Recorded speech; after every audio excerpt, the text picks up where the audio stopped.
ॐ सहना भवतु सहनौ भुनक्तु सह वीर्यं करवावहै तेजस्विनावधीतमस्तु मा विद्विषावहै। ॐ शान्ति शान्ति शान्तिः।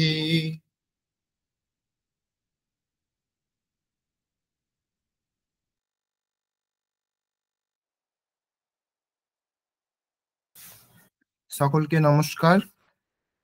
আগের দিন আমরা পড়েছিলাম সানজ প্রত্যয়, তো সেটা আজকে আমরা অভ্যাস করব এবং তারপর সংস্কৃত অভ্যাস যন্ত্রম বলে একটা বিষয়, যেটা আমরা যখন পড়েছিলাম বেলুড়মঠ বিবেকানন্দ বিশ্ববিদ্যালয়ে, তখন একজন মহারাজ এটা নিজে তৈরি করেছিলেন যে কিভাবে আমরা অভ্যাস করতে পারি। আমরা অনেক রকম প্রত্যয় শিখেছি এখনো পর্যন্ত ক্লাসে, তো সেই প্রত্যয়গুলি যোগ করে করে কিভাবে আমরা নিজেরা অভ্যাস করতে পারি।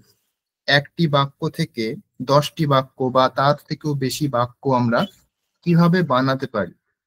তো এটা মহারাজ নিজে একটা সূত্রের মতো করে তৈরি করেছিলেন। তো সেটা আমরা কিভাবে অভ্যাস করব সেটা আজকে ক্লাসে আমরা জানবো। তার আগে আমরা আগের দিন যেটা পড়েছিলাম সেই বিষয়টা একবার অভ্যাস করব। সানজ প্রত্যয় আমরা অনুবাদ করব। কিছুটা আমরা অভ্যাস করেছিলাম আগের দিন ক্লাসেই, আজকে আমরা আরো একটু অভ্যাস করব। এখানে বাংলাতে দেওয়া আছে, সেগুলি আমরা সানজ প্রত্যয় যোগ করে অনুবাদ করব। সানজ প্রত্যয়ের নিয়মগুলি কি কি ছিল সেগুলি আগে আমাদের একবার মনে করে নিতে হবে, তবেই আমরা এগুলি অনুবাদ করতে পারবো। সানজ প্রত্যয়ের নিয়ম কি কি ছিল কেউ একজন বলুন।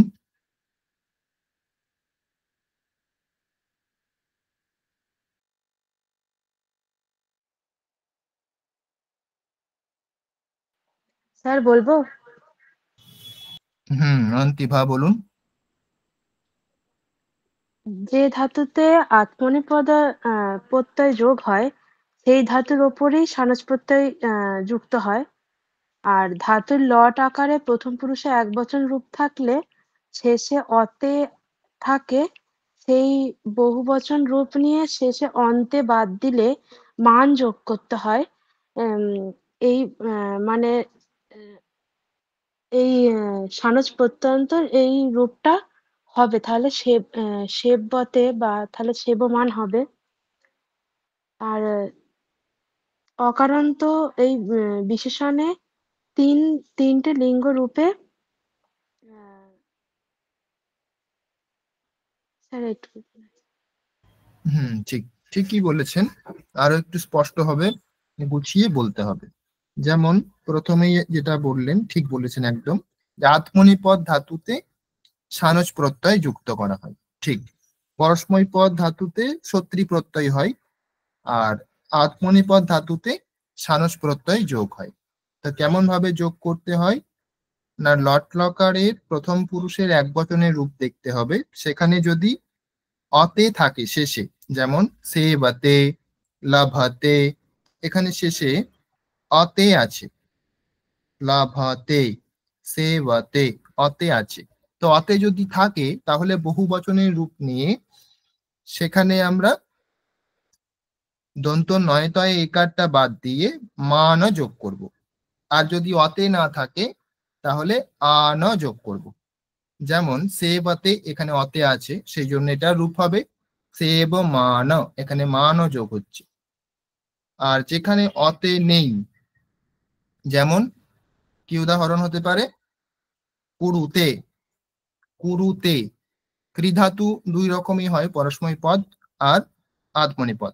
তো আত্মনি পদ যদি রূপ নিই তাহলে কুরুতে এরকম হচ্ছে, তাহলে সেটাতে যদি সানুষ প্রত্যয় যোগ করি তাহলে হবে কুরবাণ, কুরবন্তি, সরি, কুরুতে, সেখানে যদি আমরা সানুজ প্রত্যয় যোগ করি তাহলে সেখানে হবে কুরবাণ, কারণ এখানে অতে নেই, এখানে উ আছে শেষে, তাই না? উতে, কুরুতে, সেই জন্য এখানে মানো না হয়ে আন হবে, কুরবান।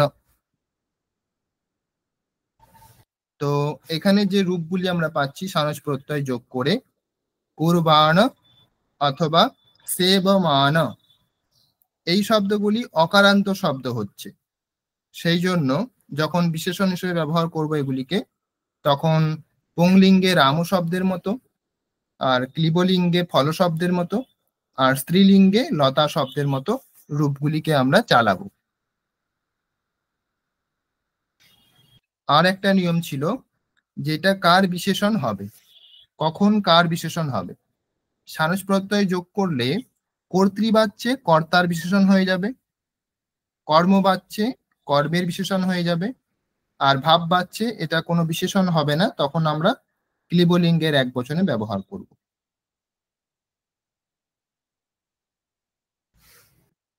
তাহলে আগের দিনের কোনো প্রশ্ন আছে কারোর সানস প্রত্যয় বিষয়ে?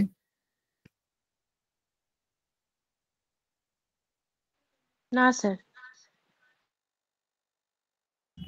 ঠিক আছে, তাহলে এখানে অনেকগুলি বাক্য দেওয়া আছে যেগুলি সানস প্রত্যয়ে অনুবাদ করতে হবে, সানস প্রত্যয় প্রয়োগ করে। তো বৈদ্য সেবারত আছেন, বৈদ্য মানে চিকিৎসক, চিকিৎসক সেবারত আছেন, এটার অনুবাদ কি হবে?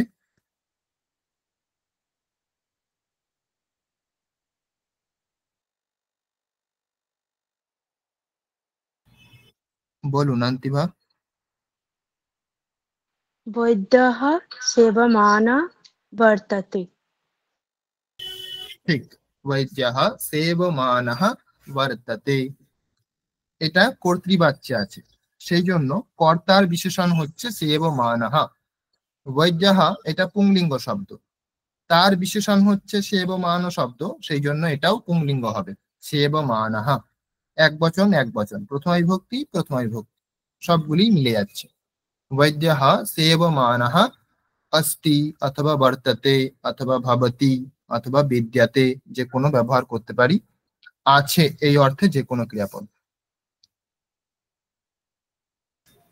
তারপরেরটি, বৈদ্যের দ্বারা রুগ্ন সেবারত আছেন, রুগ্ন রোগী সেবারত আছেন, বৈদ্যের দ্বারা মানে এটা কর্মবাচ্য হয়ে যাচ্ছে, এক্ষেত্রে কর্মের বিশেষণ হবে।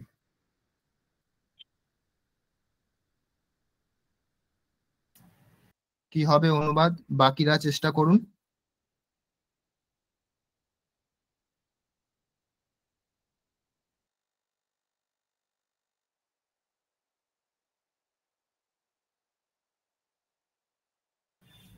প্রিয়া, স্যার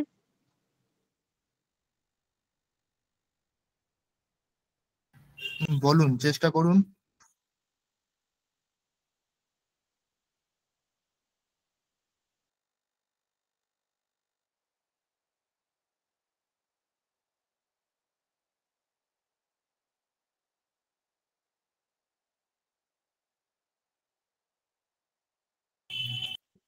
বৈদ্যের দ্বারা এটুকু অনুবাদ করলে কি হবে? বৈদ্যেন ঠিক, বৈদ্যেন। তারপরে রুগ্নঃ, সরি রুগ্ন, বৈদ্যেন বলুন, চেষ্টা করুন। বৈদ্যেন রুগ্নঃ সেবামানঃ অস্তি।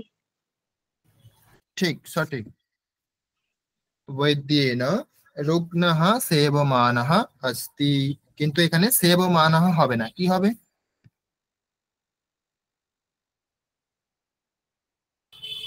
এখানে কর্ম নিতে হয়েছে, তাই না? তাহলে কর্মবাচ্যের রূপ নিতে হবে, সেখানে মানও যোগ করতে হবে।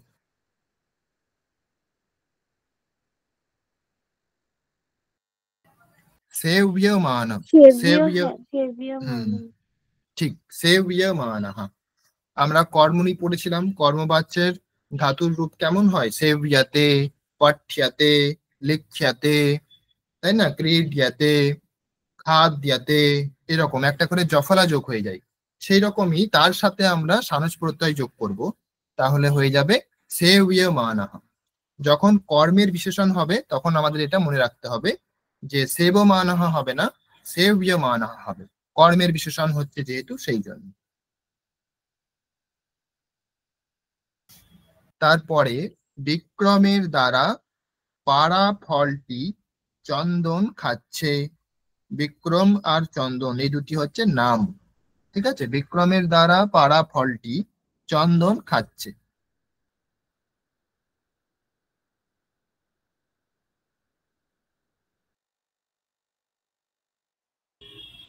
তো এখানে পাড়া বলতে পততি একটা হয় যেটা পড়ছে নিজে থেকে, আর পাড়া হচ্ছে মানে এখানে হবে পাতয়তি, তো সেটাকে কর্মতে করতে হবে পাত্যাতে, কর্মণির রূপ হয় পাত্যাতে। তাহলে সানজ কি হতে পারে পাত্যাতে? এটার সানজ কি হবে? পাত্যমান। ঠিক, পাত্যমান। ঠিক, পাড়া হচ্ছে যেটা সেটাকে বলবো আমরা পাত্যমান। তাহলে এটা কর্মের বিশেষণ হবে, ফলের বিশেষণ। তাহলে পাত্যমানম হয়ে যাবে, ফল যেহেতু ক্লিবলিঙ্গ সেই জন্য পাত্যমানম ফলম।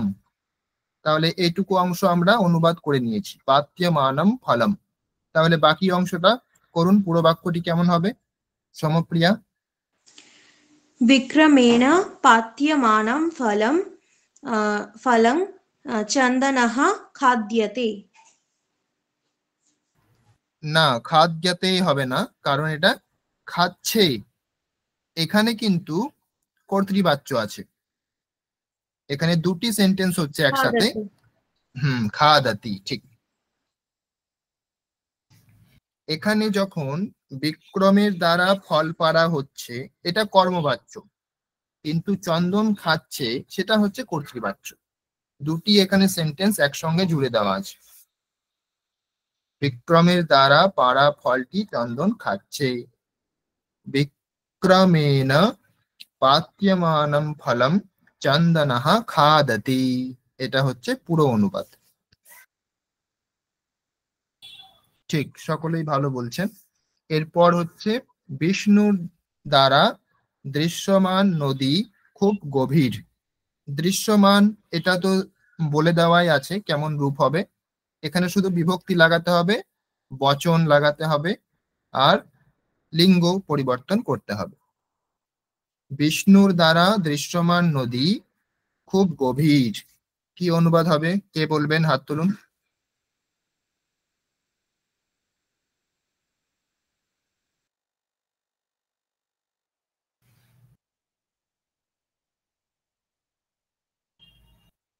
অন্য কেউ যারা বলেননি তাদের মধ্যে থেকে কেউ একজন বলুন। স্নিগ্ধা,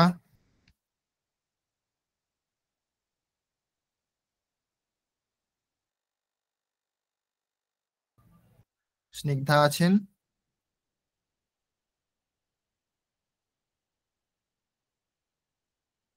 হ্যাঁ স্যার। বলার চেষ্টা করুন।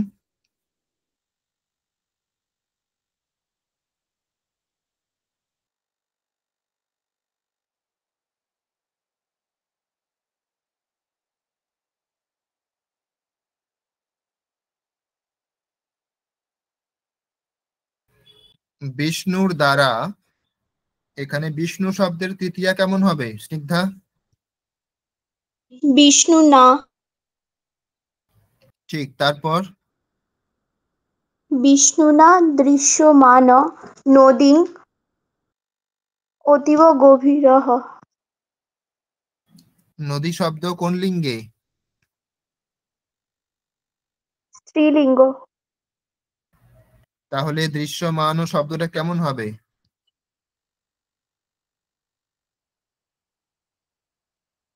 বিষ্ণুনা দৃশ্যমতী নদী অতীব গভীরঃ। না, মতি হবে না, এখানে মান শব্দটা অকারান্ত শব্দ, এটা আকারান্ত হয়ে যাবে, মানা, দৃশ্যমানা। দৃশ্যমানা নদী অতীব গভীরা, এখানেও গভীরা বলতে হবে। কারণ এটা হচ্ছে নদীর বিশেষণ, তো নদী স্ত্রীলিঙ্গে আছে, তো এগুলিকেও স্ত্রীলিঙ্গে করতে হবে। তো এখানে গভীরা হবে, আর এটা দৃশ্যমানা হবে। বিষ্ণুনা দৃশ্যমানা নদী অতীব গভীরা, এরকম অনুবাদ হবে। বোঝা গেছে? হ্যাঁ স্যার। ঠিক আছে, তারপরে বন্দনলতা মা অথবা মাতা ধূপকাঠি জ্বালছেন, এটা কি হবে? ধূপকাঠি জ্বালছেন, এটা তো কর্তৃবাচ্যে আছে, তাহলে মায়ের বিশেষণ হচ্ছে বন্দনরতা। এখানে আমাদের বলতে হবে সানস প্রত্যয় করে কেমন রূপ হবে। বন্দাতে এরকম রূপ পাই, সেবাতে যেরকম সেরকম বন্দাতে।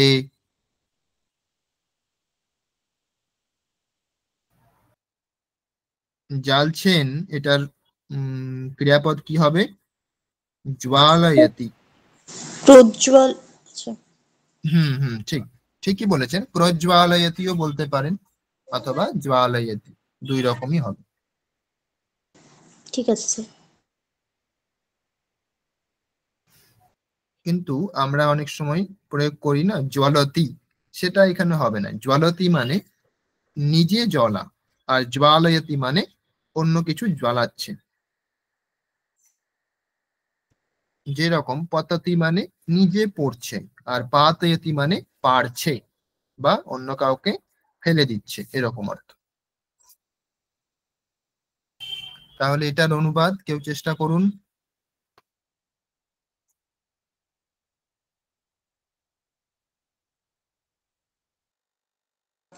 স্যার বলছি ধূপকাঠিটা হুম, ওটা কি বলা যেতে পারে?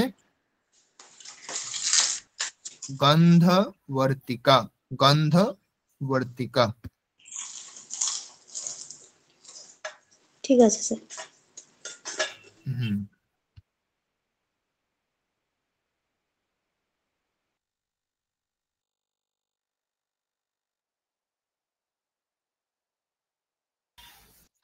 বলুন অনুবাদ কি হবে? স্যার বলবো?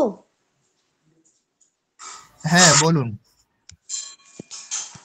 স্যার বন্দমানা মাতা গন্ধবর্তিকা জ্বালায়তি।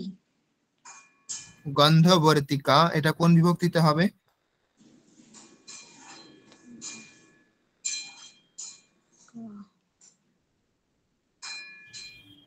রাম বেদ পড়ছে যদি বলি, তাহলে বেদ কোন বিভক্তিতে হবে? প্রথমা। রাম তো সরি, প্রথমাতে হবে, তাই দ্বিতীয়া। না? কর্তা দ্বিতীয়া প্রথমাতে হবে। দ্বিতীয়া দ্বিতীয়া। ঠিক ঠিক ঠিক, হুম, তাহলে এখানে গন্ধবর্তিকাম বলতে হবে। ঠিক আছে স্যার। এখানে কর্ম হচ্ছে, সেই জন্য কর্মে দ্বিতীয়া হবে। এখানে কর্তা হচ্ছেন মা, সেই জন্য এখানে মাতৃশব্দে প্রথমা হবে। কিন্তু ধূপকাঠি যেটা অনুবাদ করছি সেটা হচ্ছে কর্ম, সেই জন্য সেখানে দ্বিতীয়া।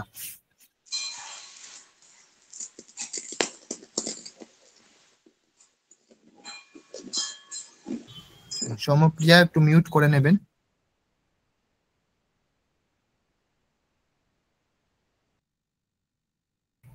এরপর ছন্দার দ্বারা পাঠরত বইটি আমিও পড়ছি। ছন্দার দ্বারা পাঠরত বইটি আমিও পড়ছি। পাঠরত, এখানে সানস প্রত্যয় করতে হবে। আর এখানে যেহেতু দ্বারা বলা হয়েছে ছন্দার দ্বারা, সেই জন্য পাঠরত এখানে কর্মতে হবে, কর্মবাচ্যে সানস হবে।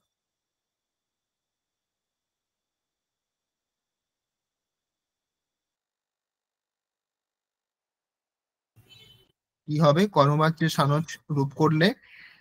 কি হবে এখানে বলুন প্রিয়া? পাঠ্যমান। ঠিক, পাঠ্যমান। কিন্তু পাঠ্যমান হবে অথবা পঠ্যমান হবে?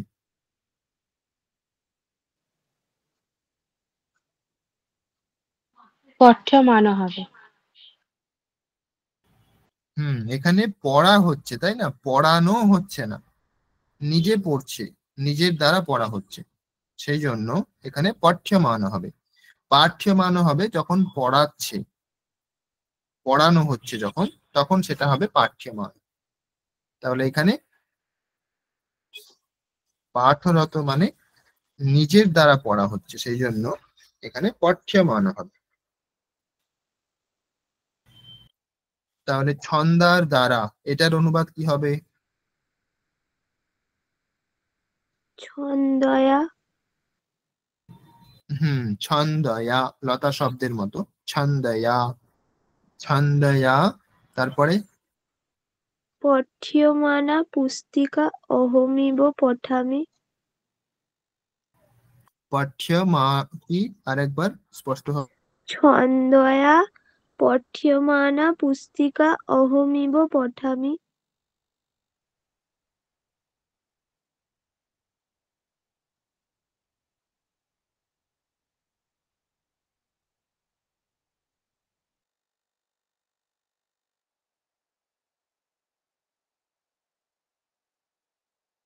শোনা যাচ্ছে আমার কথা?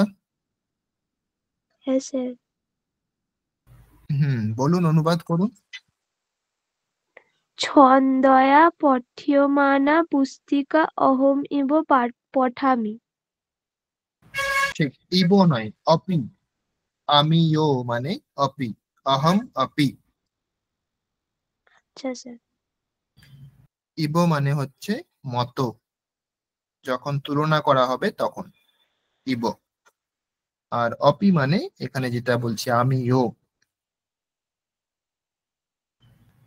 এখানে বইটি আমিও পড়ছি, তাহলে অহমপি পঠামি, এটা ঠিক আছে, কিন্তু বইটিকে পড়ছি, তাহলে বইটি এখানে কোন বিভক্তি হবে? দ্বিতীয়। ঠিক, দ্বিতীয়া হবে। তাহলে কেমন রূপ হবে? পুস্তিকাম। ঠিক, পুস্তিকাম অথবা পুস্তকম, ক্লিবলিঙ্গে বলতে পারি অথবা স্ত্রীলিঙ্গে বলতে পারি। তাহলে এখানে পাঠ পঠ্য মানাম পুস্তিকাম এরকম বলতে পারি, অথবা পাঠ্যমানম পুস্তকম। ঠিক আছে। হ্যাঁ স্যার।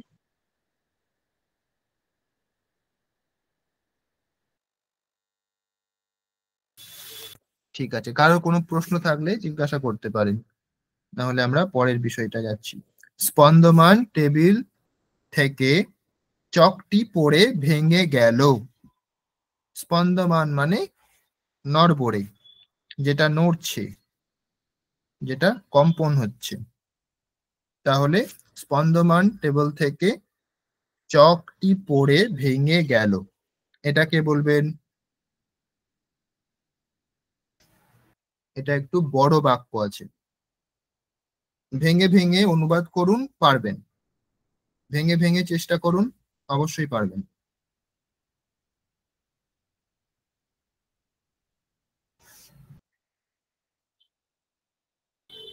স্পন্দমান শব্দটা তো দেওয়াই আছে, সেখানে শুধু লিঙ্গ বচন বিভক্তিগুলি বসাতে হবে।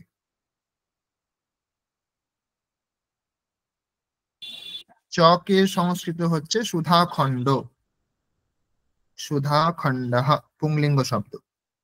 আর টেবিলের সংস্কৃত হচ্ছে উৎপীঠিকা, উৎপীঠিকা স্ত্রীলিঙ্গ শব্দ, লতা শব্দের মতো।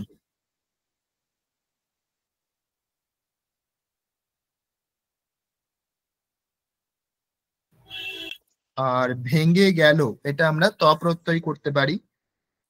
ভগ্ন, এটাকে পুংলিঙ্গে করলে ভগ্নাহা, স্ত্রীলিঙ্গে করলে ভগ্না, ক্লিবলিঙ্গে করলে ভগ্নম। তো যার বিশেষণ হবে, যেটি ভেঙে গেছে, সেই অনুসারে এখানে আমরা লিঙ্গ বিভক্তি বচন করব। এবার চেষ্টা করুন অনুবাদ করার।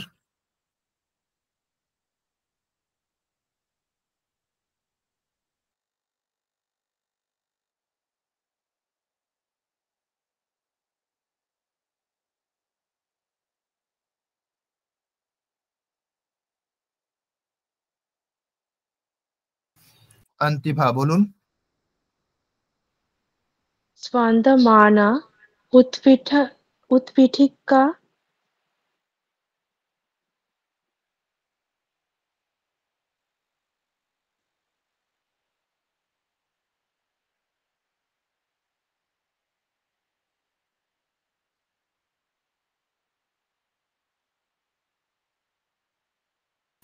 সোমপ্রিয়া বলুন। স্পন্দমানা উৎপীঠিকায়াः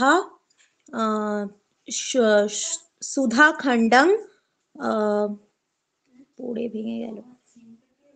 সুধাখণ্ড শব্দটা পুংলিঙ্গ শব্দ, বিসর্গ হবে। আচ্ছা, সুধাখণ্ডः ভগ্নः। ঠিক, পড়ে গিয়ে, তাই না? পড়ে গিয়ে সেটা কি হবে? ত্বা প্রত্যয় করা যেতে পারে, ত্বা প্রত্যয়।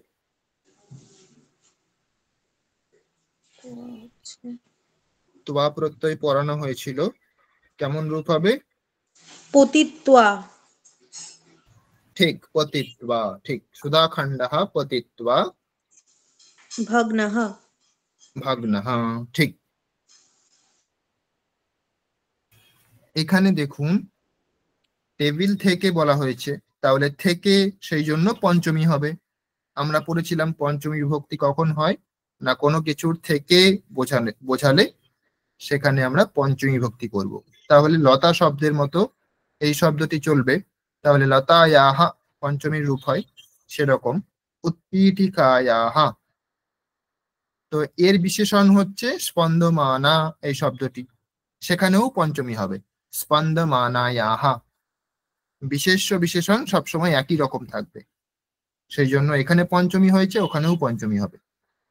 স্পন্দমানায়াহা উৎপীঠিকায়াহা সুধাখণ্ডः পতিত্বা ভগ্নः।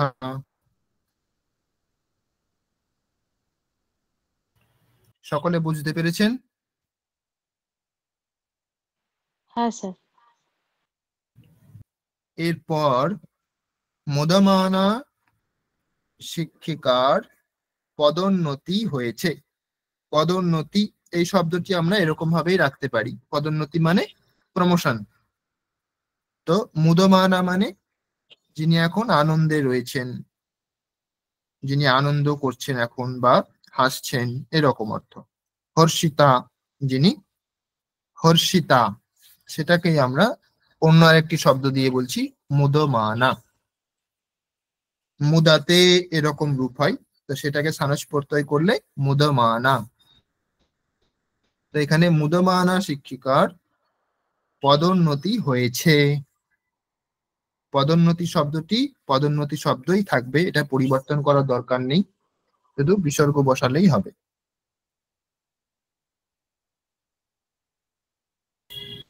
এটার কেমন অনুবাদ হবে পুরো বাক্যটি বলুন।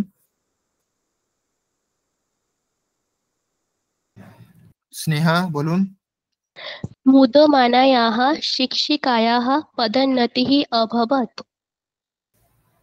গুড, একদম সঠিক।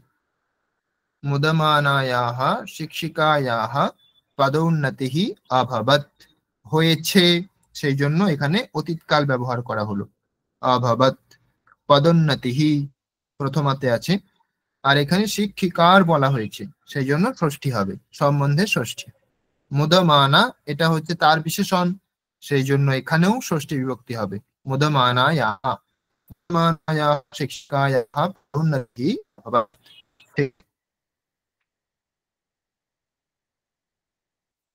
তো এইরকম ভাবেই আপনারা আরো অভ্যাস করবেন। আমাদের তো ক্লাস অনেকগুলি হয়ে গেছে, 20টি ক্লাস আজকে। আপনারা যেগুলি শিখেছেন সেগুলি এবার নিজেদের অভ্যাস করতে হবে। আজকে আমরা নতুন বিষয় যেটা পড়ব, যে কিভাবে অভ্যাস করতে হয় বাক্য, বাক্য তৈরি কিভাবে করতে হয়। একটি বাক্য তৈরি করতে জানলে আরো 10টি বাক্য আমরা সেটা থেকে কিভাবে বের করতে পারবো, নতুন নতুন বাক্য কিভাবে বানাতে হয়, সেটা আমরা আজকে দেখব। তো এখানে আমাদের একজন শিক্ষক ছিলেন, যিনি মহারাজ। তিনি এটা সূত্রটা বানিয়েছিলেন যে এইভাবে অভ্যাস করলে অনেক কিছু মনে থাকবে এবং অভ্যাসটা ভালো হবে, সেই জন্য তিনি এটা আমাদের শিখিয়েছিলেন। তো সেখান থেকেই আমি আজকে শেখাবো যে কিভাবে আমরা এটাকে একটা সূত্রের মতো করে বানিয়ে একই শব্দে অন্যান্য শব্দ এনে এনে আমরা একই বাক্যে অন্য শব্দ পরিবর্তন করে করে আমরা কিভাবে অভ্যাস করতে পারবো। ঠিক আছে, একটু 1 মিনিট একটু হোল্ড করবেন, আমি একটা ফোন আসছে।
আমার কথা শুনতে পাচ্ছেন?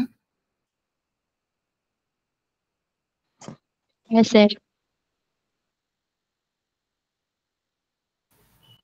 ঠিক, তাহলে এই যে 1 নম্বর যেটা লেখা আছে 1 নম্বর লাইনে, সেখানে দেখুন রামঃ লিখতি, রামৌ লিখতঃ, রামাঃ লিখন্তি। এটা হচ্ছে এ, বি আর সি। রামঃ লিখতি এটা হচ্ছে এ, রামৌ লিখতঃ এটা হচ্ছে বি, রামাঃ লিখন্তি এটা হচ্ছে সি। আর মন্ত্রম, মন্ত্রৌ, মন্ত্রান এটা হচ্ছে এক্স, ওয়াই, জেড।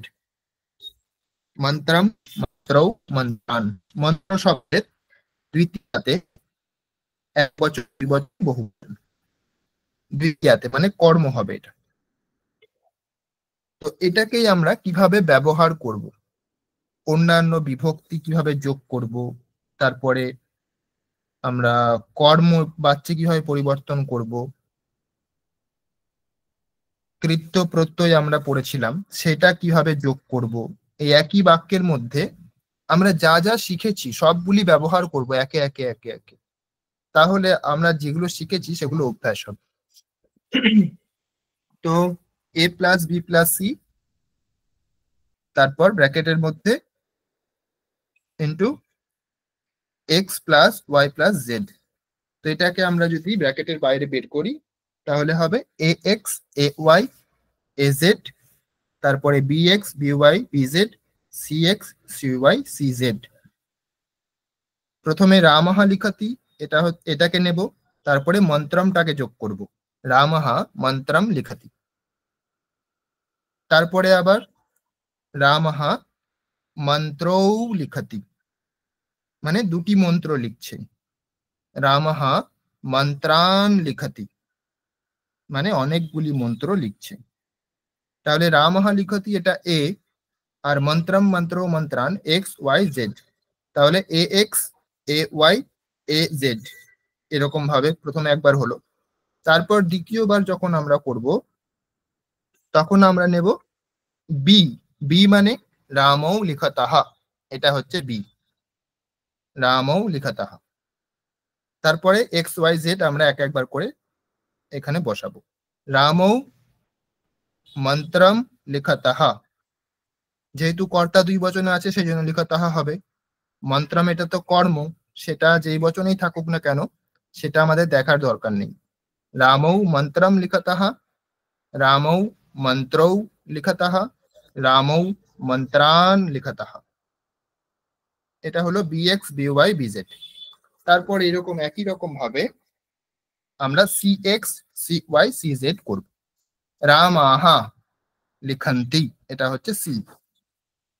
মন্ত্রম মন্ত্রৌ মন্ত্রান, এক্স ওয়াই জেড। তাহলে রামাহা মন্ত্রম লিখন্তি, রামাহা মন্ত্রৌ লিখন্তি, রামাহা মন্ত্রান লিখন্তি। এরকম ভাবে আমরা করলাম। এটা হচ্ছে দ্বিতীয়ার অভ্যাস হয়ে গেল। বোঝা গেছে এত দূর পর্যন্ত কেমন অভ্যাস করতে হবে?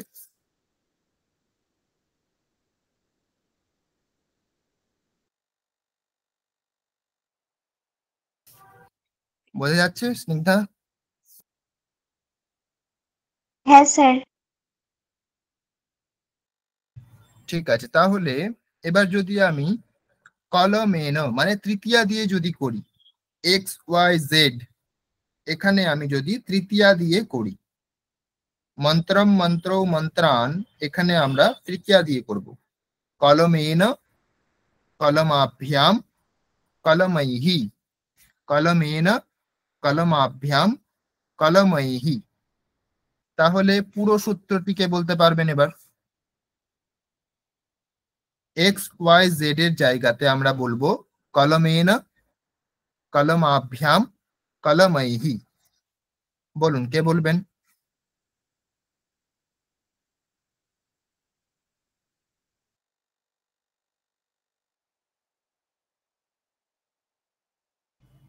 প্রিয়া বলুন। রামः কলমেন লিখতি, রামः কলভাভ্যাম লিখতি, কলমাভ্যাম কলমাভ্যাম লিখতি, রামः কলমাভ্যৈ লিখতি, কলমৈহি কলমৈহি। কলমৈহি রাম লিখতি। রামৈহি যেরকম হয় সেরকম কলমৈহি। ঠিক, এটা হলো X A X A Y A Z. এবার B X B Y B Z কি হবে? রামৌ কলমেন রামৌ কলমেন লিখতঃ, রামৌ কলমাভ্যাম লিখতঃ, রামৌ কলমৈহি লিখতঃ। ঠিক, এবার C X C Y C Z. রামः কলমেন লিখন্তি, রামः কলমাভ্যাম লিখন্তি, রামः কলমৈহি লিখন্তি। ঠিক, সঠিক। এরপর নরায়, এটা হচ্ছে চতুর্থী। যখন কোনো কিছু দেওয়া অর্থ বোঝানো হয় তখন চতুর্থী বিভক্তি হয়, সম্প্রদানে চতুর্থী। আগেরটা ছিল করণে তৃতীয়া, কোনো কিছুর দ্বারা যখন কোনো কিছু করা হয় সেখানে তৃতীয়া বিভক্তি হয়। এবার চতুর্থী, সম্প্রদানে চতুর্থী। তো এখানে নর মানে মানুষ, কোনো ব্যক্তি, জন, তো কিছু দেওয়া হচ্ছে। তো নরায়, এটার যদি আমরা দ্বিবচন এবং বহুবচন করি তাহলে কি হবে? বলুন কি হবে?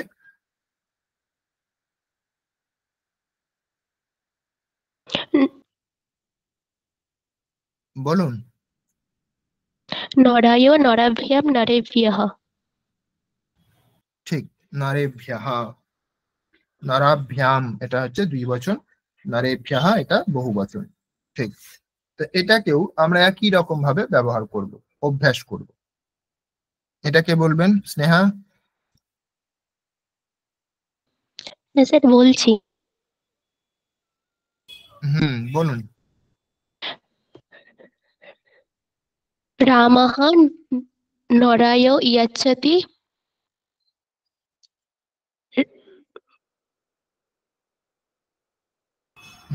ঠিক। রামः रामः নরায় यच्छति। नराभ्यां यच्छति रामः नरेभ्यः यच्छति। ঠিক। এবার বি দিয়ে। रामो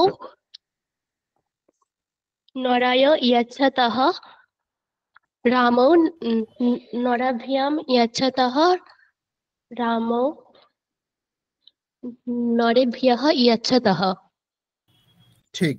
এবার সি দিয়ে।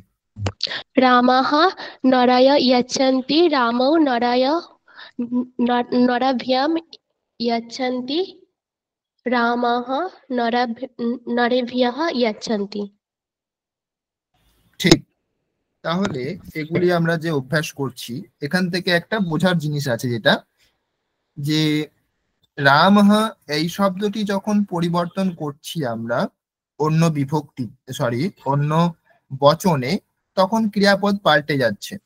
কিন্তু কলম অথবা মন্ত্র অথবা নর এই শব্দগুলিতে মানে অন্য বিভক্তি আছে যেহেতু, সেই জন্য এগুলিতে যখন বচন পরিবর্তন হচ্ছে তখন কিন্তু ক্রিয়ার কোনো পরিবর্তন হচ্ছে না। এটা এখান থেকে শেখার আছে যে রামঃ লিখতি এটা সব জায়গাতেই একই রকম থাকছে যতক্ষণ না আমরা রামকে চেঞ্জ করছি। কলমেন হোক অথবা নরায় হোক অথবা মন্ত্রম হোক, সেটার জন্য কিন্তু এখানে পরিবর্তন হবে না। লিখতিটা লিখতেই থাকবে যতক্ষণ রামঃ আছে। যখনই আমরা রামও করছি তখন সেটা লিখতঃ হচ্ছে, তখন কলমের সঙ্গে মন্ত্রের সঙ্গে কিন্তু কোনো যোগ নেই, সম্বন্ধ নেই। তখন মন্ত্রও হতে পারে, মন্ত্রম হতে পারে, মন্ত্রান হতে পারে, যা খুশি হতে পারে। রামের সঙ্গে ক্রিয়াপদের এখানে যোগ আছে, প্রথমা যেহেতু আছে। প্রথমাতে যে থাকবে সেটাকে সবসময় ক্রিয়ার সঙ্গে দেখে চালাতে হবে একই রকম ভাবে। ঠিক আছে, তারপরেরটা দেখুন, অপাদানে পঞ্চমী। অপাদান মানে কোনো কিছু থেকে যখন বোঝানো হয়, থেকে। রামঃ আদদাতি নরাত। আদদাতি মানে গ্রহণ করা, স্বীকার করা, নেওয়া, এরকম অর্থ। রামঃ আদদাতি নরাত মানে মনুষ্যের কাছ থেকে কিছু নিচ্ছে, কোনো জনের কোনো ব্যক্তির কাছ থেকে কিছু নিচ্ছে, গ্রহণ করছে। রামঃ আদদাতি, আদত্তঃ, আদদতি। বহু বচনে দদন্তি এরকম হবে না, দদতি, আদদতি। বলুন, কে বলবেন এটা?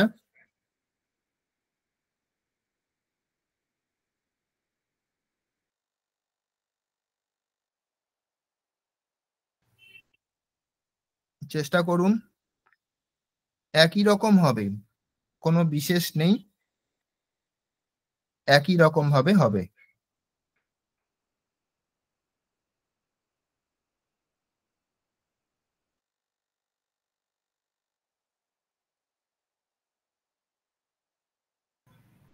কে বলবেন?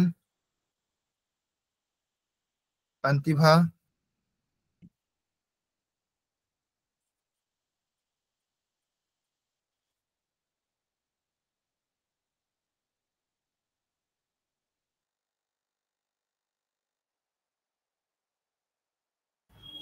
স্নেহা বলবেন?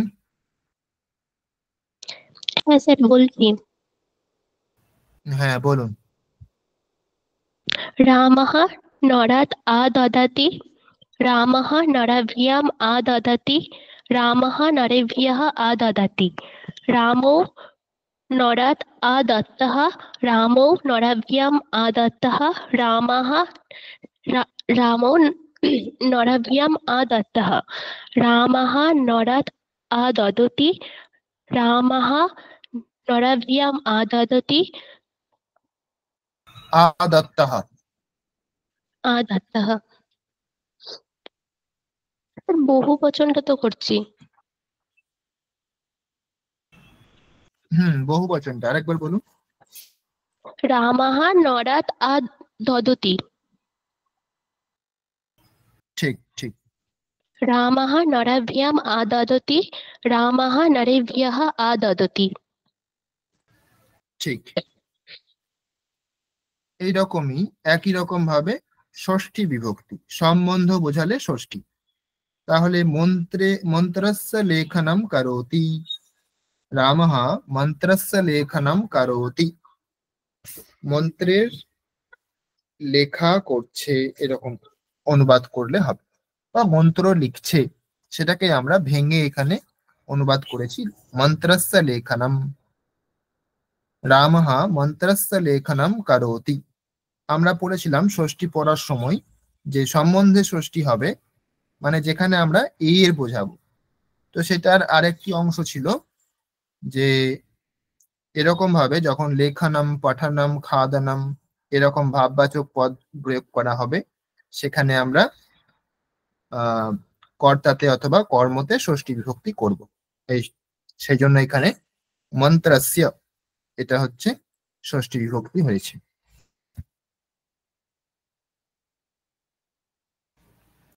এটাতে একটি শব্দ বেশি আছে, কিন্তু একই রকম ভাবে হবে, কোনো পার্থক্য নেই, একই রকম ভাবে এটা অভ্যাস করা যেতে পারে।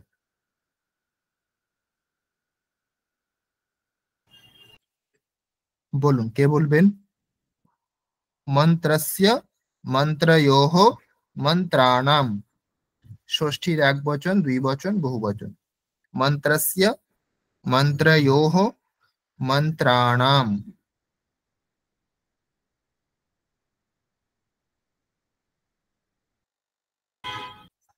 বলুন।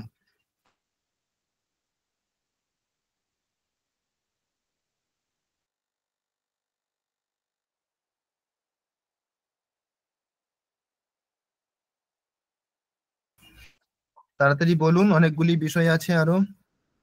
প্রিয়া বলুন।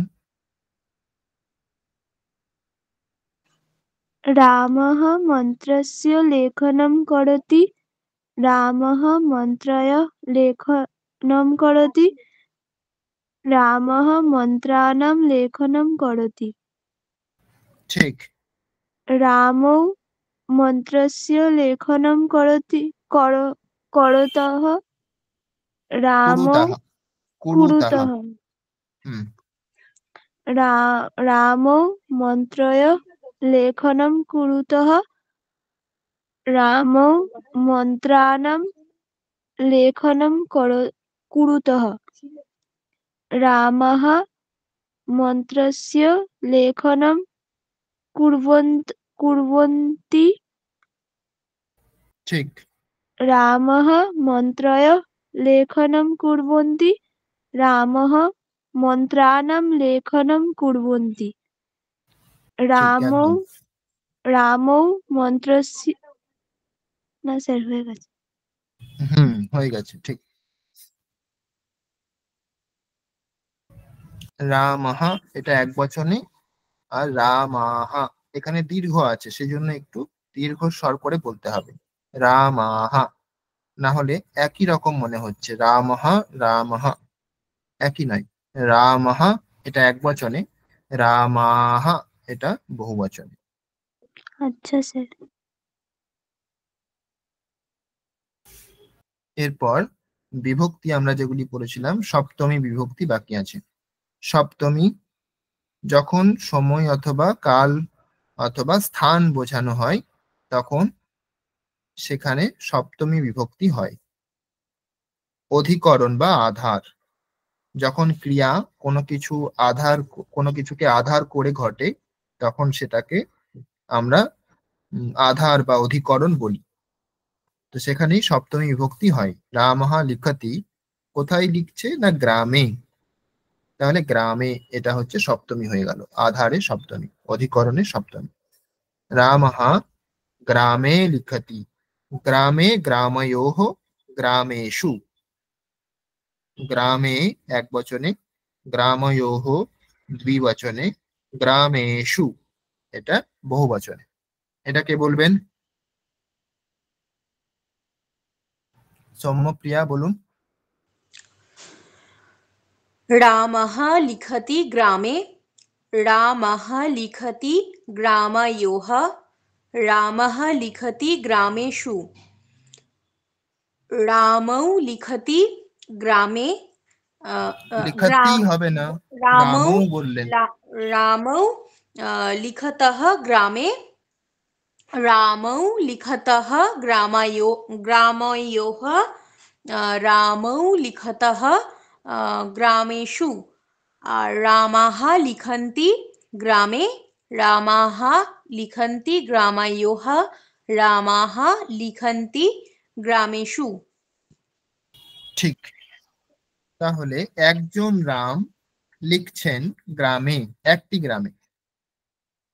তারপর একজন রাম লিখছেন দুটি গ্রামে। এখানে অর্থগতভাবে অতটা ঠিক নেই, কিন্তু আমরা এটা অভ্যাসের জন্য করছি, সেই জন্য এরকম ভাবে দুটি গ্রামে একজন রাম লিখছেন। তারপর অনেকগুলি গ্রামে একজন রাম লিখছেন। তারপর দুইজন রাম একটি গ্রামে লিখছে। তারপর দুইজন রাম দুটি গ্রামে লিখছে, দুইজন গ্রাম অনেকগুলি গ্রামে লিখছে। তারপর অনেক রাম একটি গ্রামে লিখছে, অনেক রাম দুটি গ্রামে লিখছে, অনেক রাম অনেকগুলি গ্রামে লিখছে। এটা হচ্ছে অনুবাদ। তাহলে বিভক্তিগুলি আমরা দেখলাম, অভ্যাস করলাম। এবার হচ্ছে কর্মবাচ্য। কর্মবাচ্য কিভাবে আমরা করতে পারবো? এখানে যেটা ছিল যে রামঃ লিখতি, রামঃ লিখতি মন্ত্রম প্রথমে ছিল, তাই না? রামঃ লিখতি মন্ত্রম। তাহলে এটাকে পরিবর্তন করলে কি হবে, কর্মবাচ্যে কেমন হবে, সেটা এখানে দেওয়া আছে। রামঃ, এটা প্রথমা ছিল, এটা তৃতীয়া হয়ে যাবে রামেণ। মন্ত্রম এটা দ্বিতীয়া ছিল, এটা প্রথমা হয়ে যাবে। যেহেতু কর্মবাচ্য আমরা পরিবর্তন করছি, সেই জন্য কর্ম প্রথমাতে হয়ে যাবে। যেই বাচ্য সেই বাচ্যে সেই শব্দ প্রথমাতে থাকবে, সেই পদ প্রথমাতে থাকবে। যেরকম কর্তৃবাচ্যে কর্তৃপদ প্রথমাতে থাকে, সেরকমই কর্মবাচ্যে কর্মপদ প্রথমাতে থাকবে, আর তাকে অনুসরণ করেই ক্রিয়াপদ হবে। রামেণ মন্ত্রঃ লিখ্যতে, এটা এক বচনে হয়েছে কারণ মন্ত্রঃ এটা এক বচনে আছে। এবার রামেণ রামাভ্যাম রামৈহি, এটা যাই হোক না কেন, মন্ত্র যদি এক বচনে থাকে তাহলে লিখ্যাতে এটাই হবে। এতক্ষণ রামকে দেখে ক্রিয়াপদ পাল্টাচ্ছিল, রামঃ লিখতি, রামৌ লিখতঃ, রামাহ লিখন্তি। এখন মন্ত্রকে দেখে পাল্টাবে, কারণ এটা কর্মবাচ্য। মন্ত্রঃ লিখ্যতে, মন্ত্রৌ লিখ্যতঃ, মন্ত্রাः লিখ্যন্তে। রামেণ রামৈহি অথবা রামাভ্যাম যাই থাকুক না কেন, সেটাকে দেখার এখন আর দরকার নেই। এখন আমরা দেখব প্রথমাতে যে আছে তাকে। প্রথমাতে আছে এখন মন্ত্র শব্দ, তাহলে মন্ত্রকে দেখে আমরা ক্রিয়াপদ পাল্টাবো। বোঝা গেছে?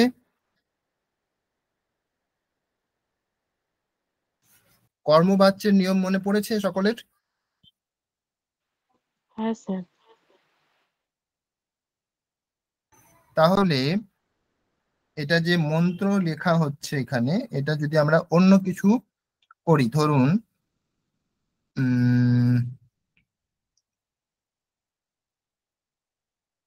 রামঃ দদাতি নরায়, এটা যদি কর্মবাচ্য করি তাহলে কি হবে? রামঃ দদাতি নরায়। দদাতি এটার কর্মবাচ্যের রূপ কেমন হয় সেটা আগে ভাবতে হবে। কেমন রূপ হয়?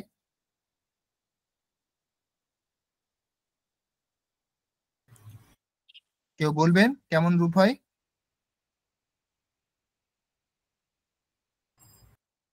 দিয়াতে, এরকম রূপ হয় দিয়াতে।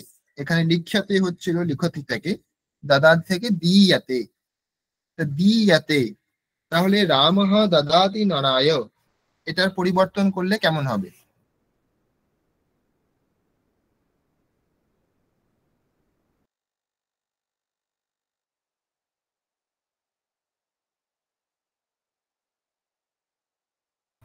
কেউ বলতে পারবেন?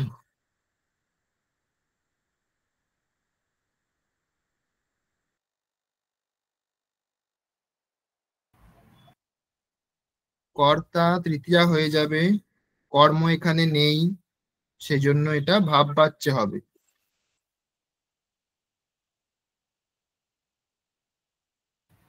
রামেণ দীয়তে নারায়, চতুর্থীর তো কোনো পরিবর্তন হবে না, সেটা তো একই থাকবে।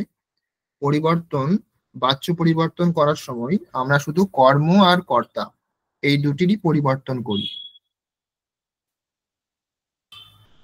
কর্তা তৃতীয়া করি আর কর্ম প্রথমা করি কর্মবাচ্য করার সময়, আর কর্তৃবাচ্য করার সময় কর্তা প্রথমা করি আর কর্ম তৃতীয়া করি।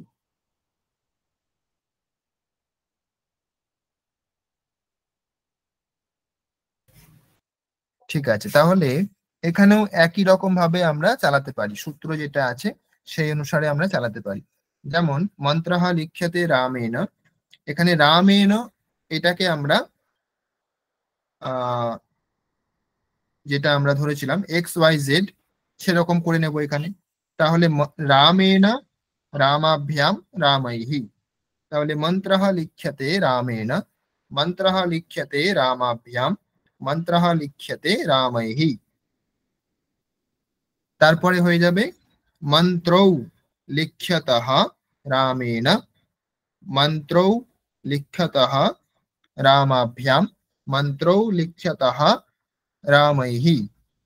তারপর হয়ে যাবে মন্ত্রাঃ লিখ্যন্তে, মন্ত্রাঃ লিখ্যন্তে রামেণ, মন্ত্রাঃ লিখ্যন্তে রামাভ্যাম, মন্ত্রাঃ লিখ্যন্তে রামৈহি। বোঝা গেছে অন্তিভা? হ্যাঁ স্যার। ঠিক, তো এরকম ভাবে আমরা ত প্রত্যয় অভ্যাস করব। ত প্রত্যয়ের নিয়ম কি ছিল স্নিগ্ধা?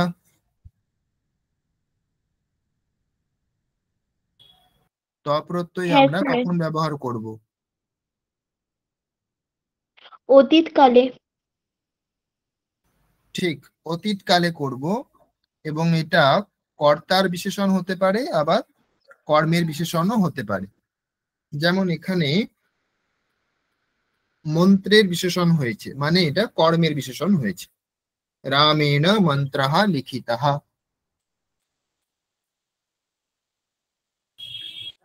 তো এখানে লেখা হয়েছে, মন্ত্র লেখা হয়েছে, রামের দ্বারা মন্ত্র লেখা হয়েছে, এরকম ভাবে হবে।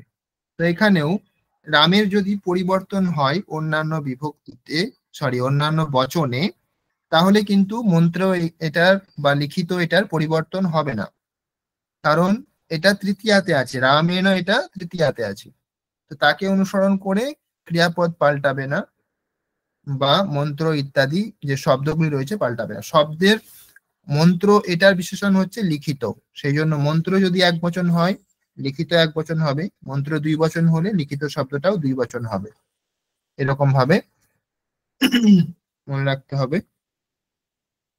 এরপরে হচ্ছে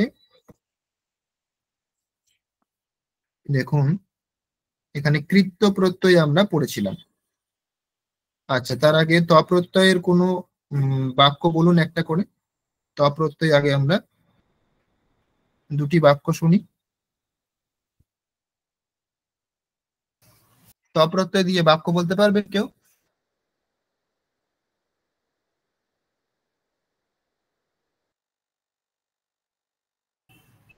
খাদিত, লিখিত, পঠিত, সেবিত, পতিত। স্নিগ্ধা? বালিকা গৃহং গতম। বালিকা,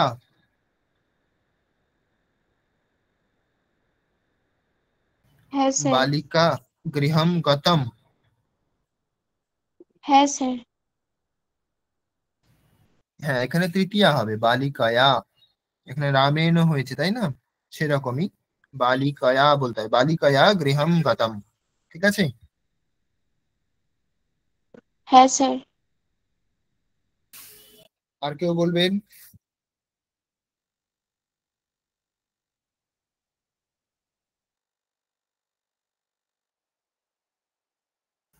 ত প্রত্যয় দিয়ে যে কোনো বাক্য বলুন।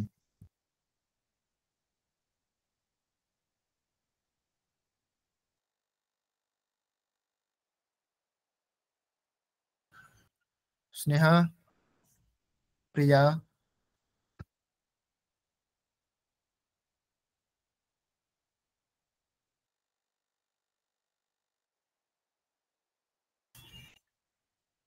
প্রিয়া বলুন। বলছি স্যার। বাকিরা? অন্তিভা?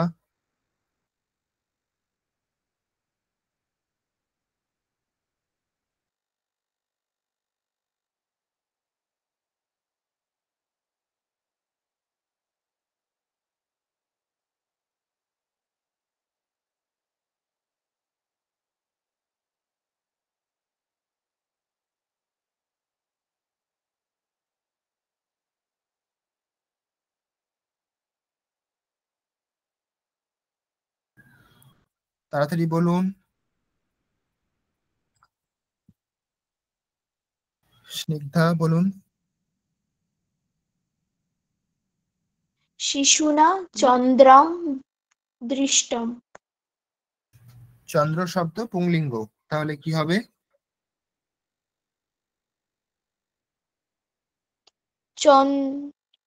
শিশুনা চন্দ্রঃ দৃষ্টঃ। ঠিক, শিশুনা চন্দ্রঃ দৃষ্টঃ।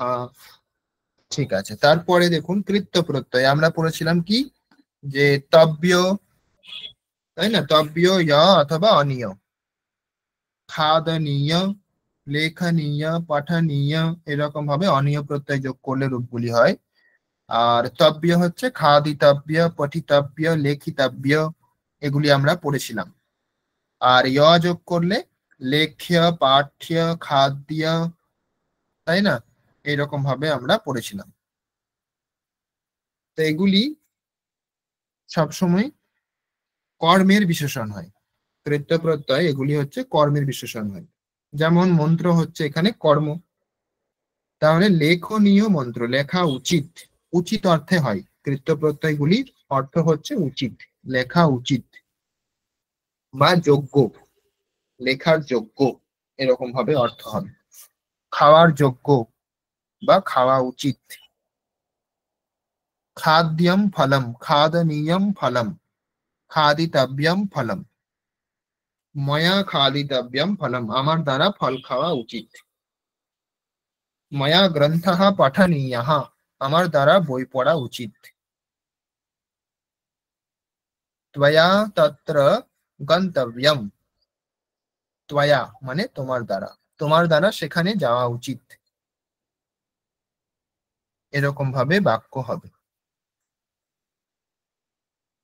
আর কর্মণি সানোজ আজকেই আমরা অভ্যাস করলাম।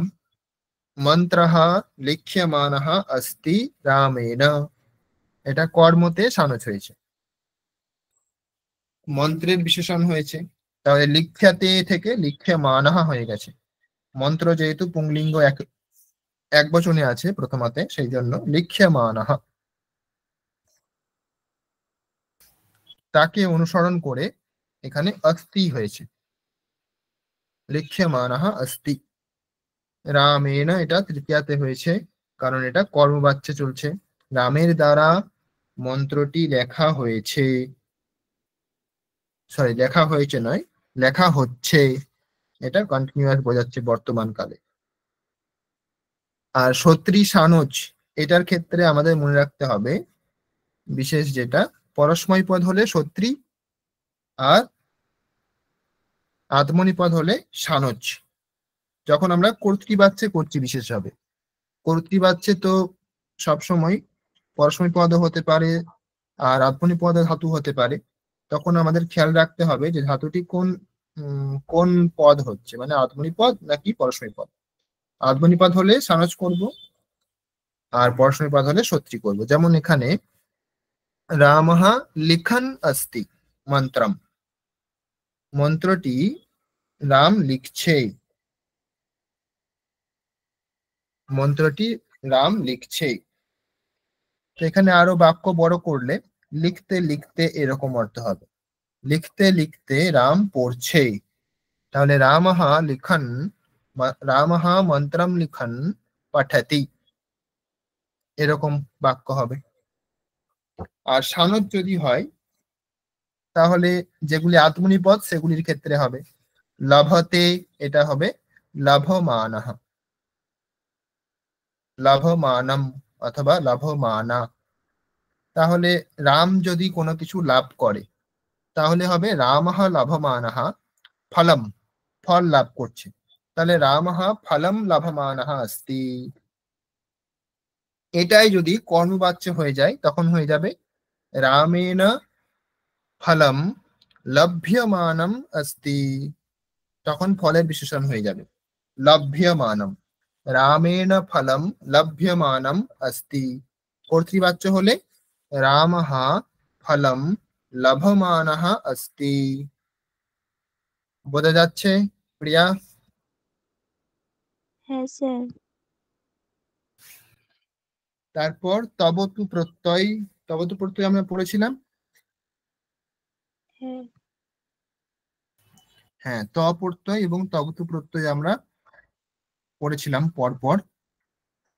তো তবতু প্রত্যয়ের অর্থও হচ্ছে ত প্রত্যয়ের মতোই অতীতকালে, কিন্তু এটা তবতু প্রত্যয় যেটা শুধুমাত্র কর্তার বিশেষণ হয়, কর্মের বিশেষণ হয় না।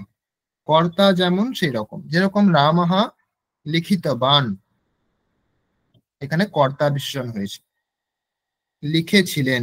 রবীন্দ্রনাথঃ লিখিতবান, এরকম হবে। পঠিতবান, খাদিতবান, স্ত্রীলিঙ্গে হলে বতী, লতা খাদিতবতী। নদী, কোনো কিছু যদি ক্রিয়া বোঝায় নদীর, তাহলে সেখানে বতী হবে। পঠিতবতী, সেবিতবতী, এরকম ভাবে রূপগুলি হবে। আর সর্ববিভক্তি প্রয়োগ করে একটা বাক্য, একই বাক্যের মধ্যে সমস্ত বিভক্তি। রামঃ গ্রন্থম হস্তেন নরায় গ্রন্থালয়াৎ মিত্রস্য গ্রামে দদাতি। এটার অনুবাদ করলে এরকম হবে, রাম গ্রন্থটিকে হাতে করে একজন ব্যক্তিকে, একজন মনুষ্যকে গ্রন্থালয় থেকে বন্ধুর গ্রামে দিচ্ছেন।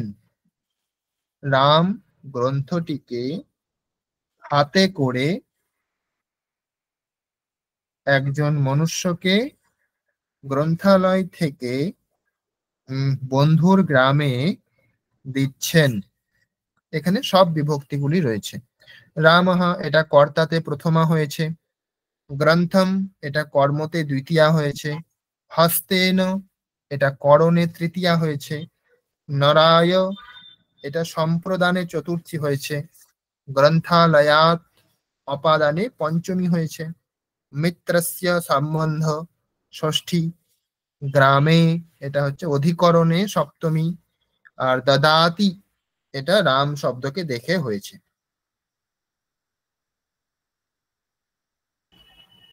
তাহলে এটা ছিল আমাদের একটা সূত্র। এই সূত্র দিয়ে আমরা অনেক কিছু অভ্যাস করতে পারি। কোনো প্রশ্ন আছে এখানে? কিছু বোঝা যায়নি এরকম কোন অংশ আছে, বা আরেকবার বলতে হবে?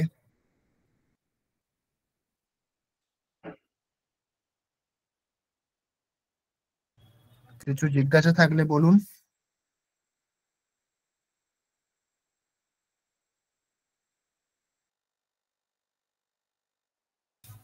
আমরা আরো কিছু প্রত্যয় পড়েছিলাম, তাই তো? কি কি প্রত্যয় এখানে নেই যেগুলি আমরা পড়েছিলাম?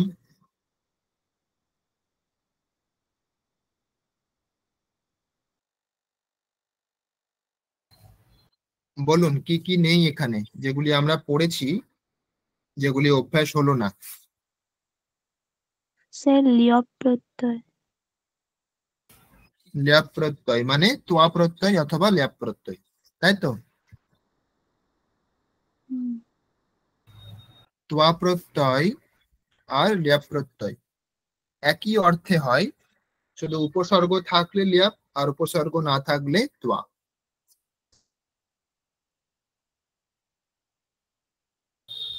আর কিছু?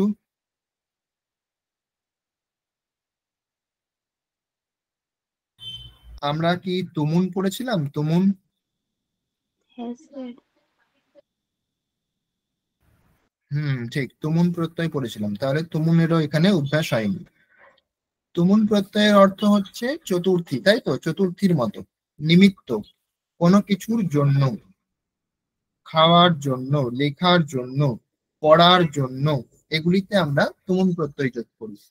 পঠিতুম, খাদিতুম, লেখিতুম, চলিতুম, এরকম ভাবে।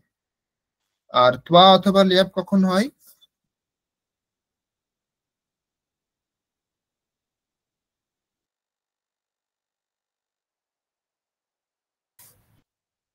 ত্বা অথবা লেপ কখন হয়, কি অর্থে?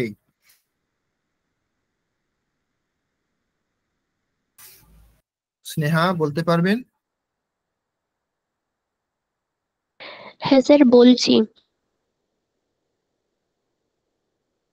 স্যার পড়ে, খেয়ে, মানে এইগুলোর ক্ষেত্রে তো তোয়া প্রত্যয় যোগ হয়। ঠিক ঠিক ঠিক, যখন ক্রিয়া দুটি প্রত্যয় ক্রিয়া হচ্ছে, তাই তো? হুম ঠিক, যখন দুটি ক্রিয়া করছে একই কর্তা, যখন দুটি ক্রিয়া করবে, তো যেই ক্রিয়াটি করে অন্য ক্রিয়া করছে, যেই ক্রিয়াটি আগে করছে সেখানে আমরা ত্বা প্রত্যয় অথবা ল্যাপ প্রত্যয় করব।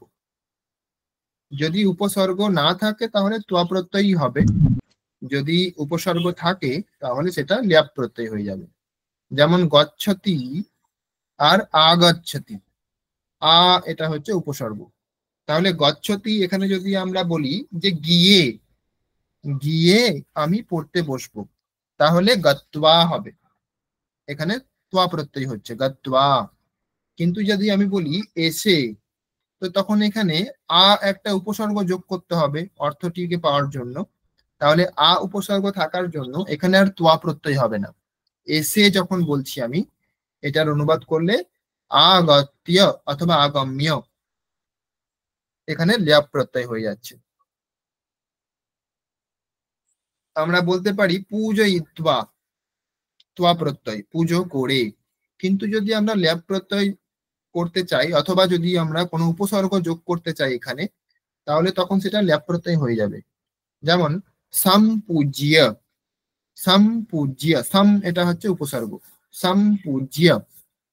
কারোতি, এটার ত্বা প্রত্যয় হবে কৃত্বা, কোনো কিছু করে, ঠিক আছে, কৃত্বা। গৃহকার্যম কৃত্বা পঠামি, বাড়ির যে সমস্ত কাজ রয়েছে সেগুলি আমি সেরে তারপরে পড়তে বসবো, তো সেটা হলো গৃহকার্যম কৃত্বা পঠামি। এখানে যদি কৃত্বা, এখানে যদি আমরা উপসর্গ যোগ করি, সাম উপসর্গ, তাহলে হয়ে যাবে সংস্কৃত্য, মানে সংস্কার করে। অর্থ অন্য হচ্ছে, মানে অন্য অর্থে যদি আমরা প্রয়োগ করতে চাই তখন আমাদের সাম এটা উপসর্গ ব্যবহার করতে হবে। সংস্কার অর্থে যদি ব্যবহার করতে চাই তখন আমরা ত্বা প্রত্যয় করতে পারবো না, তখন আমাদের ল্যাপ প্রত্যয় করতে হবে। ঠিক আছে, তাহলে এর পরের স্লাইডে আমরা আরেকটু অভ্যাস করে নেব, সময় খুবই কম আছে, কম সময়ের মধ্যে আমরা একটু দেখে নেব যে আর কি কি হতে পারে।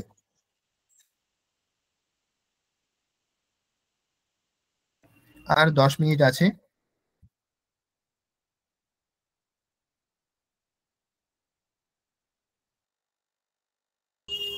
এখানে দেখুন ত্বা প্রত্যয়, ল্যাপ প্রত্যয়, তুমুন প্রত্যয়, সেটা হচ্ছে এ, বি আর সি।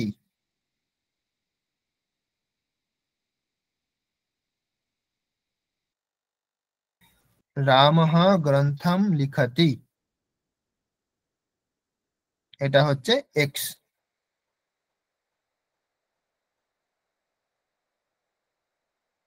তাহলে রামः গ্রন্থম লিখতি ধনস্য লাভায় ধনম লব্ধুম গৃহম গত্বা গৃহম আগম্য। আচ্ছা, এখানে এ হচ্ছে ধনস্য লাভায়, বি হচ্ছে ধনম লব্ধুম, সি হচ্ছে গৃহম গত্বা, আর ডি হচ্ছে গৃহম আগম্য। আমাদেরকে যেটা বলতে হবে সেটা হচ্ছে এ A C X A D X অথবা B C X B D X. তাহলে এ হচ্ছে ধনস্য লাভায়, সি হচ্ছে গৃহম গত্বা, তারপরে এক্স রামः লিখতি গ্রন্থম। তারপরে আবার এ ধনস্য লাভায়, তারপরে গৃহম গত্বা, এটা বলেছি আমরা, তারপরেরটা নেব গৃহম আগম্য রামः লিখতি গ্রন্থম। রামः লিখতি গ্রন্থম, এটা একই থাকবে এক্স। তো এখানে অন্য কিছু আমরা বলতে পারি,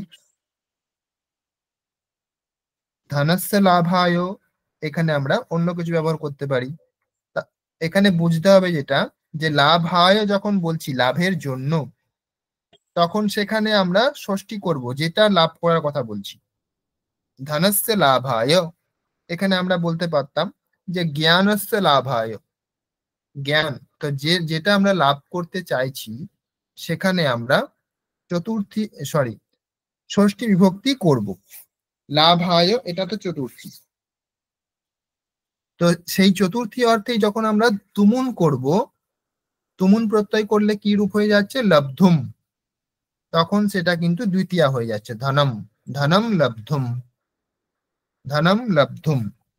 ধনস্য লাভায় হতে পারে, ধনম লব্ধুম হতে পারে, দুটি প্রয়োগই ঠিক, আলাদা আলাদা রকম ভাবে প্রয়োগ করা হচ্ছে, অর্থ একই। তারপরেরটা দেখুন, গৃহম গত্বা গৃহম আগম্য, একটা ত্বা প্রত্যয় একটা ল্যাপ প্রত্যয়, একটার অর্থ যাওয়া একটার অর্থ আসা। কখনো কখনো উপসর্গ যোগ হলেও অর্থ পরিবর্তন নাও হতে পারে। ত্বা প্রত্যয় অথবা ল্যাপ প্রত্যয়, উপসর্গ যোগে হচ্ছে ল্যাপ প্রত্যয়, কিন্তু কখনো কখনো অর্থ একই হতে পারে। এখানে আলাদা যদিও, কিন্তু কোনো কোনো জায়গায় একই হতে পারে। তারপরে দেখুন, ধনম লব্ধ্বা, ত্বা প্রত্যয়, ধনম লব্ধ্বা ধনম উপলভ্য, এটা উপসর্গ, উপলভ্য ল্যাপ প্রত্যয় হয়ে গেছে। গৃহস্য গমনায়, গমনায় এটা চতুর্থী হয়েছে, সেই জন্য এখানে গৃহস্য হয়েছে, গৃহস্য গমনায়। গৃহম গন্তুম, তুমুন প্রত্যয় হয়েছে, সেই জন্য দ্বিতীয়া, গৃহম গন্তুম।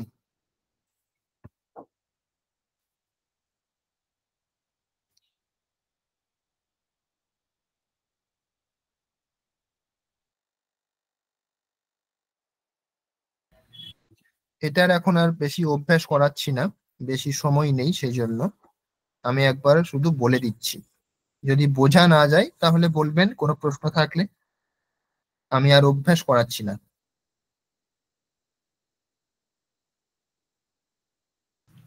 এখানে আরেকটা আপনাদের নতুন বিষয় আছে, যেটা এটা আগে আমরা পড়িনি, নতুন বিষয়, একটু ভালো করে শুনবেন।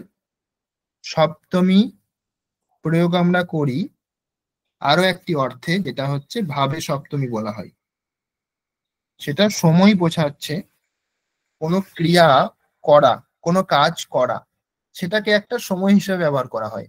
যেমন যদি আমি বলি যে যখন সে ঘুমাচ্ছিল তখন আমি পড়ছিলাম, তাহলে সে যখন ঘুমাচ্ছিল এই সময়টাকে বোঝানোর জন্য আমরা সপ্তমী বিভক্তি প্রয়োগ করতে পারি। সেটা নানাভাবে করতে পারি, তবত প্রত্যয় করে, ত প্রত্যয় করে, সত্রী প্রত্যয় করে, সানস প্রত্যয় করে আমরা করতে পারি। সেটা এখানে দেওয়া আছে, ভাব সপ্তমী বলে যেটা দেওয়া রয়েছে, এটা ওই অর্থেই দেওয়া আছে। কোনো কিছু সময়কে, ক্রিয়ার সময়, যেমন সে ঘুমাচ্ছিল যখন, তখন আমি পড়ছিলাম, তার ঘুমানোর যে সময় সেটাকে আমরা কিভাবে বলবো, সেইটাকে আমরা ইঙ্গিত কিভাবে করব, যে আমি পড়ছিলাম কখন, না সে যখন ঘুমাচ্ছিল। তো সেটা কিভাবে বলবো, না এখানে প্রথম উদাহরণটি দেখুন, জনে গ্রন্থম দত্তবতী। জন মানে কোনো ব্যক্তি, মনুষ্য, মানব, যা বলবেন। তো কোনো একজনকে যখন গ্রন্থ দেওয়া হচ্ছিল, জনে গ্রন্থম দত্তবতী ছাত্রঃ ওদনম খাদতি। ছাত্রটি অন্ন বা ভাত খাচ্ছে। কখন, না যখন তাকে দেওয়া হলো তখন ছাত্রটি ভাত খাচ্ছে। এখানে গ্রন্থ দেওয়া হয়ে গেছে, জানে গ্রন্থম দত্তবতী, জানে এটা সপ্তমী, গ্রন্থম দত্তবতী। দত্তবান ছিল, দত্তবান এটা ভগবত শব্দের মতো, সপ্তমীতে হয় দত্ত, ভগবতী, সেরকমই এখানে দত্তবতী। তো জানে দত্তবতী এটা একই আছে, সপ্তমীতেই আছে। জানে গ্রন্থম দত্তবতী, মনুষ্যকে যখন গ্রন্থ দেওয়া হচ্ছিল বা হয়েছে, হচ্ছিল নয় হয়েছে, যখন গ্রন্থ দেওয়া হয়েছে ছাত্র তখন ভাত খাচ্ছে। এরকমই জানে না গ্রন্থে দত্তে, সেই ব্যক্তির দ্বারা যখন গ্রন্থ দেওয়া হয়েছে তখন ছাত্রটি ভাত খাচ্ছে। এটা ত প্রত্যয় করে, আগেরটা ছিল তবতু প্রত্যয়, এটা ত প্রত্যয়, অর্থ এক। তারপর জানে গ্রন্থম দদতি, এটা সত্রী প্রত্যয়। আমরা পড়েছিলাম পুংলিঙ্গে কেমন হয়, দাদান, দাদান প্রথম আর এক বচনে, সেটাই সপ্তমীতে করলে দাদাতি। জানে গ্রন্থম দাদাতি, যখন গ্রন্থটি দেওয়া হচ্ছে, এটা বর্তমানে হচ্ছে। আগের দুটি ত প্রত্যয় তবতু প্রত্যয় অতীত অর্থে হয়, আর এটা সত্রী সানজ বর্তমান অর্থে বোঝাচ্ছে, যতক্ষণ না আমরা অন্য ক্রিয়াপদ ব্যবহার করছি। তো জনে গ্রন্থম দদতি ছাত্রঃ ওদনম খাদতি, তাহলে যখন গ্রন্থটি দেওয়া হচ্ছে তখন সে ভাত খাচ্ছে, এরকম অর্থ। তারপরেরটা সানস প্রত্যয় করে, জানেন গ্রন্থে দীয়মানে, গ্রন্থ শব্দের বিশেষণ হয়ে গেছে দীয়মান শব্দটি, সেই জন্য তার মতোই দীয়মানে, জনের দ্বারা যখন গ্রন্থটি দেওয়া হচ্ছে তখন ছাত্র ভাত খাচ্ছে, এরকম অর্থ। বোঝা গেছে এটা?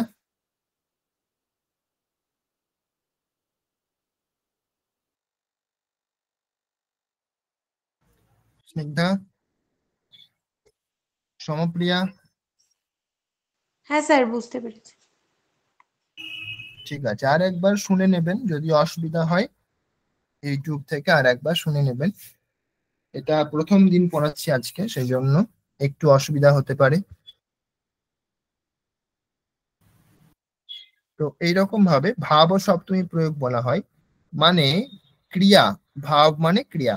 তো ক্রিয়া যখন ঘটছে সেই সময়টাতে অন্য কিছু একটা ক্রিয়া ঘটছে, তো সেটাকে বোঝানোর জন্য ওই ক্রিয়াটাকে ব্যবহার করা হয় সময়টাকে বোঝানোর জন্য, তো সেটাকেই বলা হচ্ছে ভাব ও সপ্তমী। তো সে যখন, সেই জন বা ব্যক্তি যখন গ্রন্থ দিচ্ছিল তখন ছাত্রটি ভাত খাচ্ছে, এটা হচ্ছে সময় বোঝানো হচ্ছে। কোন সময়ে, না যখন গ্রন্থ দেওয়া হচ্ছিল। এটাই সত্রী প্রত্যয় করেও বলতে পারি, আবার সানস প্রত্যয় করেও বলতে পারি, ত প্রত্যয় তবতু প্রত্যয়, এরকম ভাবে আমরা বলতে পারি।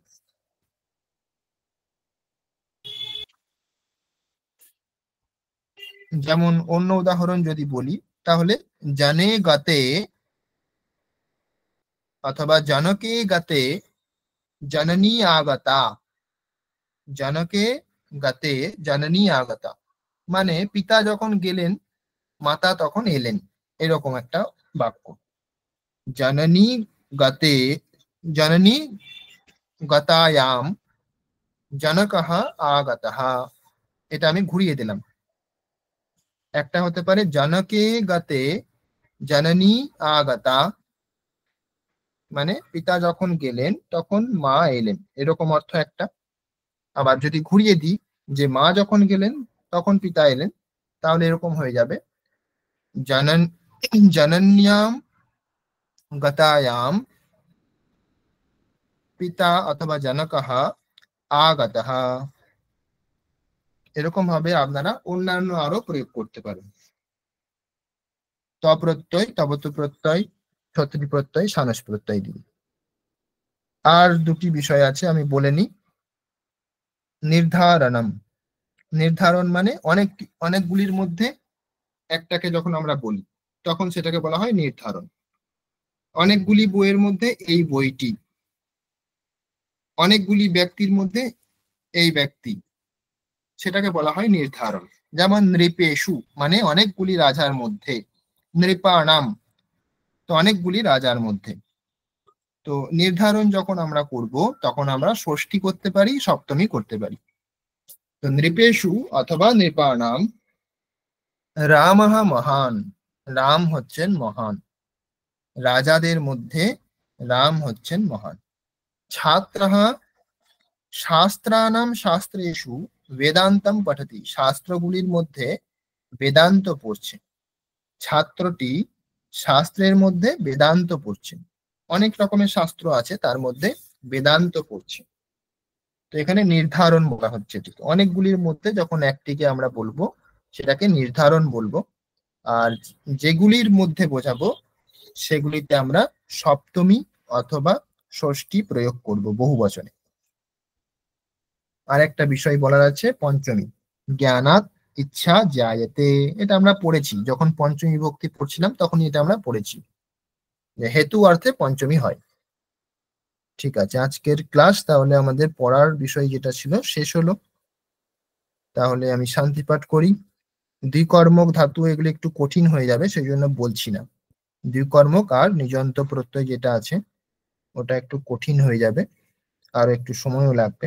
ঠিক আছে, ওটা বলছি না এখন আর।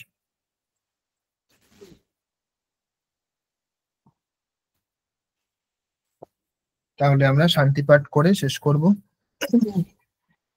ওম আপ্যায়ন্তু মমাঙ্গানি বাক প্রাণশ্চক্ষু শ্রোত্রমথো বলমিন্দ্রিয়াণি চ সর্বাণি সর্বং ব্রহ্মোপনিষদম মাহম ব্রহ্ম নিরাকুর্যাম মা ব্রহ্ম নিরাকरोत् अनिराकरणमस्त्वनिराकरणं मे अस्तु तदात्मनि निरते।